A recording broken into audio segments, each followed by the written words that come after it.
দেখো কিভাবে পুজো দেয় এরা, এইভাবে নিয়ে যাচ্ছে, নিয়ে ওই যে স্নান করে নিচ্ছে। দেখো কিভাবে ওইখানটা ভালো আরতি হচ্ছে, দারুণ দারুণ। দেখো খুব সুন্দর, যেটা হরিদ্বার এবং বেনারসে হয় সাধারণত সেরকম আমরা দেখতে পাচ্ছি এখানে।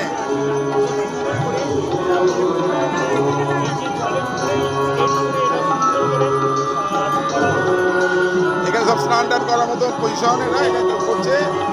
কি কি নিয়ম জানি না আমি, এখানকার নিয়ম কি আমরা কিছু জানি না। এখানে পা লাগে না যেন, এখানেও দিতে হয়।